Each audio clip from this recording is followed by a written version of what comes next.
all right. Something's going on in that pregnant belly of yours, right? But is it Braxton Hicks? Is it true labor? Is your uterus just having a really bad day? Let's talk about it.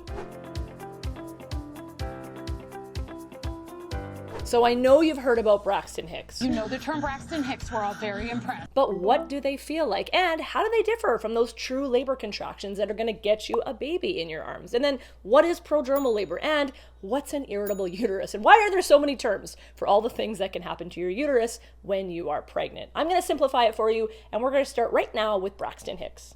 So Braxton Hicks, they're more of a tightening instead of an actual intense pain, right? They are sort of squeezing you from the sides, and you might also feel it down low in your groins, but it literally feels like a squeezing, tightening pain. And if you touch your tummy while you're having one, it might actually feel a little bit firm to the touch. That's totally normal for a Braxton Hicks. And then the other cool thing, if you watch your tummy while you're having these, it's actually going to change shape a little bit from like a rounded pregnant belly, and then it's going to come up into an oval as it squeezes you from the sides, and then when it goes away, your belly's going to go down into a regular round shape. The key to remember about Braxton Hicks is that they are not regular. They don't really follow a pattern. So you might get some every 2 minutes for 10 minutes, and then they'll space out a bit, and then maybe you'll have one every 15 for a couple, and then they'll space out, and then every 5 minutes, and then they'll stop, and then you'll go to sleep, and you thought, dang, I thought that was the real thing, but they don't follow a regular pattern. Braxton Hicks have some other characteristics to be aware of. The first one is that if you do things to make them feel better, it's generally going to be effective. It's going to work, right?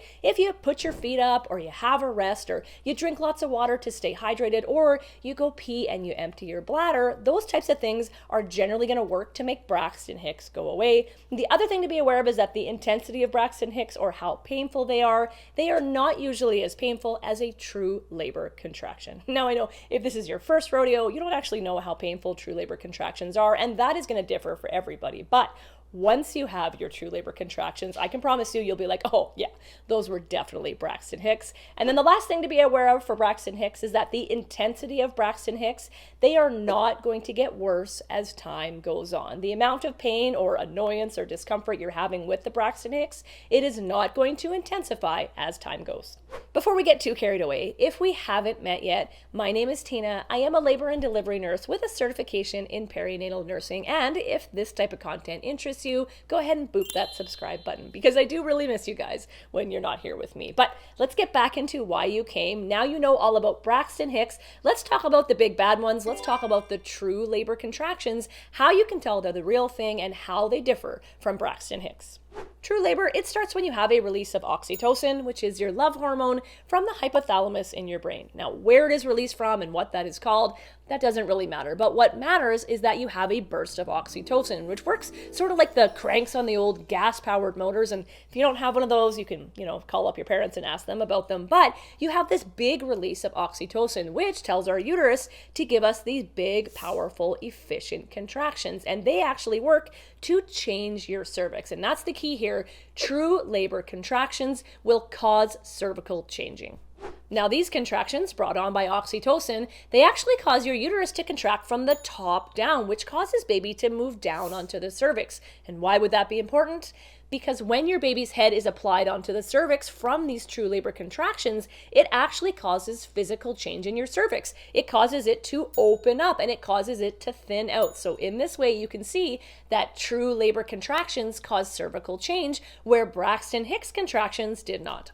Some other things for you to note, as that baby's head is coming down onto that cervix with these true labor contractions, not only are you going to see that physical change, that dilation and that effacement, but your body is also going to release more oxytocin. And so true labor contractions, they are going to get more intense as time goes on, and you're going to be having more of them as your labor progresses, because your body is releasing more of that oxytocin, causing you to have more contractions that are more efficient. And true labor contractions on the pain scale, they are definitely sliding down towards that 10 out of 10 zone, where it might not have been there with your Braxton Hicks. And the cool thing about true labor contractions is that they are characteristically regular. So you might be having them every 5 minutes, and then a little while later they come every 3 minutes. And then as your labor goes on and you are very close to having your baby, these true labor contractions will still be regular, but they'll probably be coming every 60 to 90 seconds. And one last thing to remember about true labor contractions, those quick fixes to try to make them go away, they are no longer efficient. So no amount of resting or hydrating or peeing is going to make true labor contractions stop. All right, let's summarize this beast. Braxton Hicks versus true labor. And then if you want a screenshot at the end, you can keep this for your reference. Less intense, hurts like a mother. Irregular, comes like clockwork. Squeezes you from the sides, squeezes you from the top down, doesn't really change over time, gets way more intense as time goes on, and comfort measures usually helps, and this one ain't giving up the fight for nothing. So let me show you what I mean. This right here, this is your uterus. And then this guy, that's your cervix. Though your cervix is probably a lot less latexy than this one. When you're not in labor, this is what it looks like. It is long and it is thick and it is closed. Nothing is going in and nothing is coming out. When you're having those Braxton Hicks, we said that they are squeezing you from the sides. But you can see that even though you're having that uterine activity from the sides, nothing is happening to your cervix. It is still long, it is still thick, and it is still closed. Now, let's fire some oxytocin into it, and now your uterus starts to have those big, efficient contractions from the top down. And those top-down contractions, they are going to start moving that baby's head, and yes, that little ping pong ball in there, that is baby's head up against your cervix, down onto your cervix. And with each of these big efficient contractions from the top down, you can see that cervix starting to change. It is thinning and it is dilating, and they keep getting more and more intense and bigger and bigger and bigger until your cervix is all gone and all dilated and all thinned, and out your baby comes. Now, something you might hear about or experience as your pregnancy gets closer to your due date is prodromal labor. And I had this in 2 of my pregnancies for more than a week, and it was actually really intense. So much so I went to the hospital and I got checked out. So this can be super confusing. Let's try to figure it all out. That word prodromal in Greek, it actually means running before, which makes sense because prodromal labor, these are a type of contractions that can come before true labor starts. So it is more common after 37 weeks of pregnancy. But these contractions are sometimes called false labor, which I would completely disagree with because yes, you're right, it does not change your cervix. But these contractions with prodromal labor, they can be so intense that people have to stop and breathe through them. You might actually start timing them thinking this is the real deal. But here's one blaring difference between prodromal labor and true labor. These ones, the contractions might suddenly stop and you'll be like, what was that? Another big difference is that the amount of time between contractions, it's actually longer than that of true labor contractions, usually 5 minutes or longer, and they don't get more and more intense as time goes on. They can be intense, but the amount of intensity is not going to increase.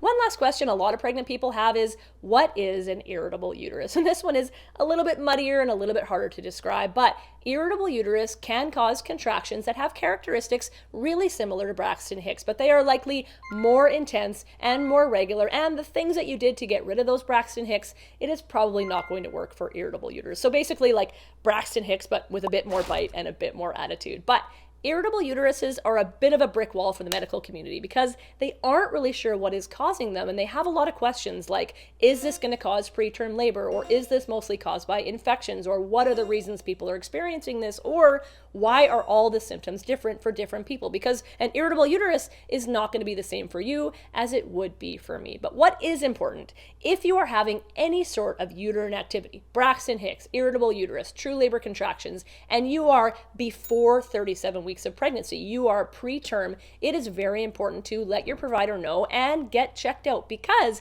they can rule out things like an infection, and they can check your cervix to see, are these uterine activities causing cervical change? And that is really important if your baby is not done cooking yet. Now you think it's the real deal, when should you go to the hospital? This has to be a completely individualized answer because there's so many factors that say when you should go to the hospital, which is going to be different than when I should go to the hospital. Things like, have you had a delivery before? How fast was that delivery? How far do you live from the hospital? How many babies are in there? Are you a high-risk pregnancy? What are the road conditions like? I live in Canada. There is snow here for a lot of the year, so it's going to take me longer to get to the hospital than it's going to take you. Things like that have to play into your answer. So it is important to chat with your provider in the month leading up to your due date so you can make that decision together.